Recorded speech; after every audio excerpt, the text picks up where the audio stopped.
Entrepreneurship. सो हम last video में देखा था हमने सोल प्रोप्राइटरशिप, बिजनेस स्टडीज का क्लास लेवल का बिजनेस स्टडीज का चैप्टर सेकेंड सोल प्रोप्राइटरशिप। उसका हमने मीनिंग, डेफिनेशन और फीचर्स देखे थे, है ना।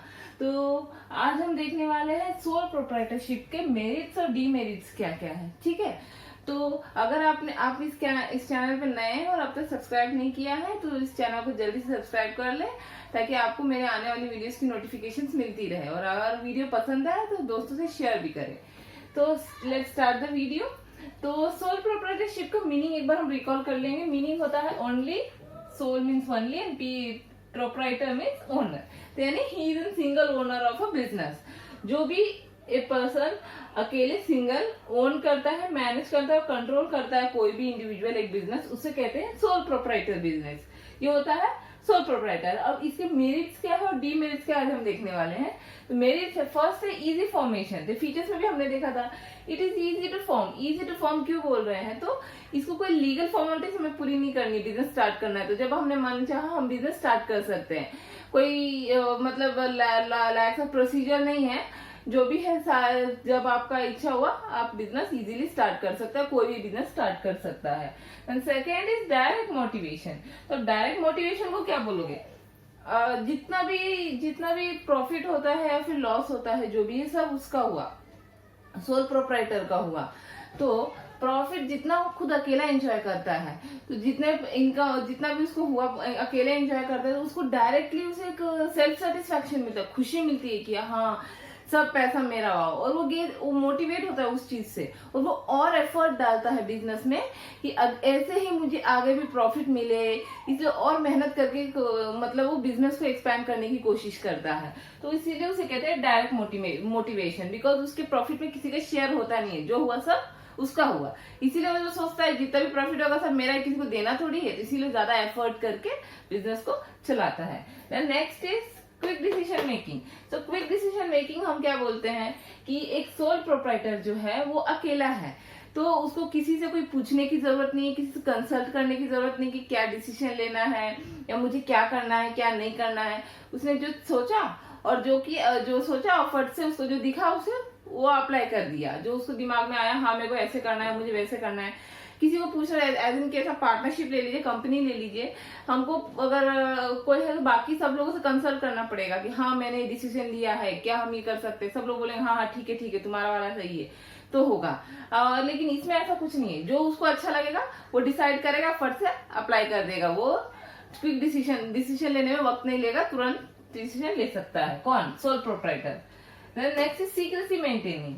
तो सीक्रेसी में क्या है, उसकी जो कुछ कॉन्फिडेंशियल इंफॉर्मेशन होती होगी जो कि वो चाहे बाहर ना पता चले। हर सब कंपनीज का कुछ कॉन्फिडेंशियल होता है, सीक्रेसी रहती है कि जो बाहर पता ना चले। बिजनेस का सक्सेस तो कैसे हुआ, तो उसकी जो वो मेंटेन कर सकता है, क्योंकि ही is an only one owner. वो अकेला ओनर है, उसके साथ में कोई शेयरिंग पार्टनर नहीं है कि लीक होने के चांसेस हो। वो अकेला है, जो भी है वो डिसाइड करके अपना ये कर लेगा और प्रॉफिट अर्न कर लेगा। और जो भी सीक्रेट है उसका वो किसी को बताएगा नहीं, अपने से मेंटेन कर सकता है। जो भी अकाउंट्स है, उसका बुक्स ऑफ अकाउंट्स जो भी है, कॉन्फिडेंशियल इंफॉर्मेशन है, वो अकेले मेंटेन कर सकता है। देन नेक्स्ट इज फ्लेक्सिबिलिटी यानी लचीलापन। तो जैसे बोलते हैं कि बिजनेस जो होता है, small scale business sole proprietor का, वो फ्लेक्सिबल हो जाता है। उसका एक बड़ा मेरिट है। बड़ा मेरिट क्या है, तो देखिए अभी जैसे चेंजेस ऑन सर्कमस्टेंसेस है ना, अभी नए टेक्नोलॉजी आ रहे हैं, नए ट्रेंड्स हो रहे हैं, लोग क्या कर रहे हैं, स्विच टू ये प्रोडक्ट से स्विच होकर दूसरे प्रोडक्ट पे चले जा रहे हैं।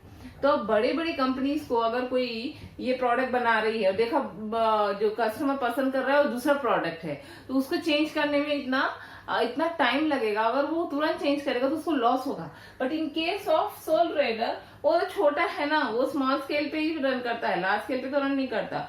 तो फटाक से वो क्या कर सकता है, चेंज कर सकता है न्यू टेक्नोलॉजी के साथ। फ्लेक्सिबल है, वो आराम से कर सकता है। Next is direct control.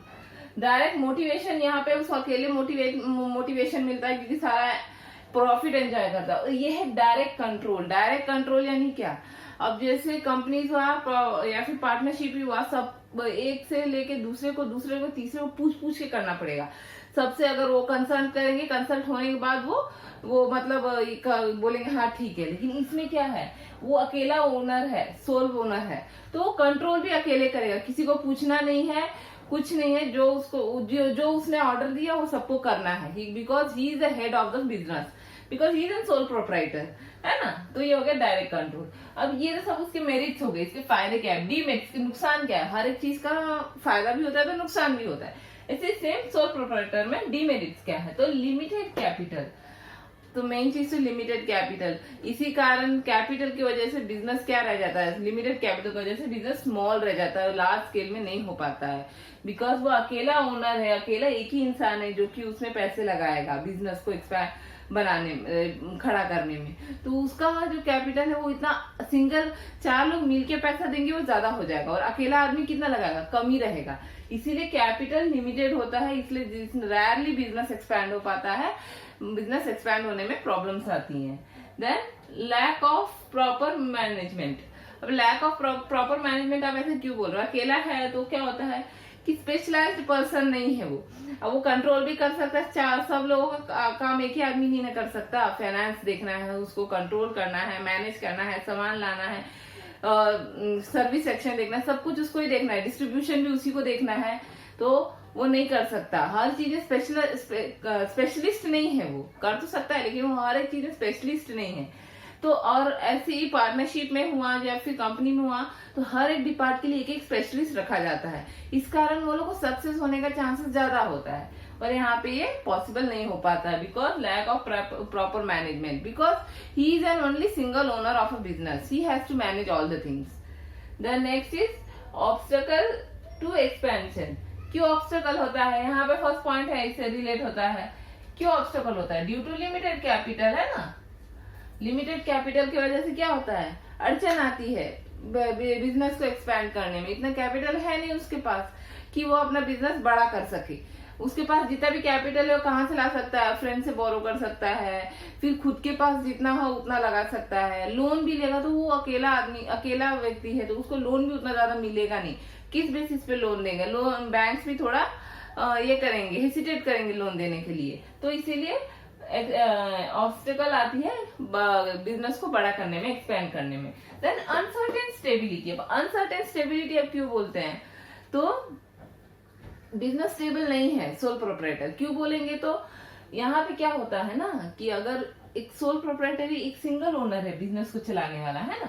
अगर उसको कुछ हो जाता है, एक्सीडेंटल डेथ हो गई, या फिर वो जब चाहे तब वो अपना बिजनेस बंद कर सकता है, बिकॉज कोई लीगल प्रोसीजर्स नहीं है बिजनेस बंद करने के, है ना। वो जब मन चाहे तब अपना बिजनेस बंद कर दिया, फिर इंसॉल्वेंट हो गया, या फिर वो फिजिकली कुछ प्रॉब्लम हो गई उसको, तो उसकी स्टेबिलिटी नहीं है, वो अकेला है। अगर उसको कुछ प्रॉब्लम होता है तो डायरेक्टली किसको अफेक्ट करेगा, बिजनेस को अफेक्ट करेगा। और नेक्स्ट लीगल प्रोसीजर्स ना होने के कारण उसको अगर नहीं बंद किया चलाने का, इसको लॉस हो रहा है तो अचानक तुरंत वो बंद कर सकता है ना। तो ये एक है uncertain stability. Next is limited liability.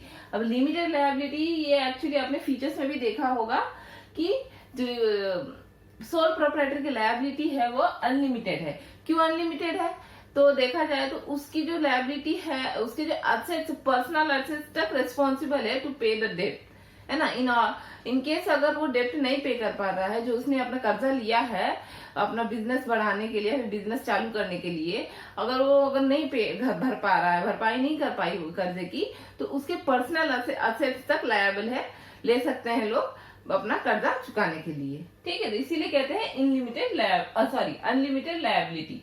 Next is chances of wrong decision.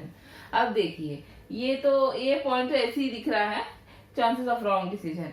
हर एक इंसान हमेशा सही नहीं होता है, ऐसे ही नॉर्मली बोलते हैं। तो जरूरी वही बात यहाँ लागू होती है कि सोल प्रोप्राइटरशिप है, तो यहाँ पे एक ही इंडिविजुअल सब कुछ डिसाइड करता है, ओन करता है, मैनेज करता है, कंट्रोल करता है, डिसीजन भी वही लेता है। तो किसी से कंसल्ट नहीं करता है, किसी की सजेशन नहीं लेता है, कुछ भी करता है तो सजेशन लेता नहीं है। तो अगर जरूरी नहीं है उसका डिसीजन हमेशा सही हो, कभी कभी उसका डिसीजन गलत भी हो सकता है ना। तो ये एक सबसे बड़ा डीमेरिट है। Then next is high cost of production. अब हाई कॉस्ट ऑफ प्रोडक्शन यानी क्या, अब जैसे क्या होता है ना कि लार्ज स्केल में प्रोडक्शन होता है तो कॉस्ट पर यूनिट क्या होता है, कम हो जाता है। लेकिन यहाँ पे प्रोडक्शन क्या होता है, स्मॉल स्केल पर, इसको स्मॉल स्केल में होता है, इसीलिए इकोनॉमिकल कॉस्ट जो होता है वो क्या होता है, ज्यादा लग जाता है सोल प्रोप्राइटर को। इसीलिए कॉस्ट ऑफ प्रोडक्शन क्या हो जाता है, प्रोडक्ट का वो ज्यादा हो जाता है। ठीक है, तो ये थे अपने मेरिट्स और डीमेरिट्स ऑफ सोल प्रोप्राइटरशिप, और इससे सोल प्रोप्राइटरशिप पार्ट जो है वो खत्म हो गया। अब हम नेक्स्ट वीडियो में देखेंगे partnership. Okay, if you like my video please do like, share and subscribe my channel. और अगर आपको कोई भी कॉमर्स रिलेटेड वीडियोस चाहिए तो आप मुझे सजेशन में आप कमेंट बॉक्स में आप मेंशन कर सकते हैं। Thank you for watching.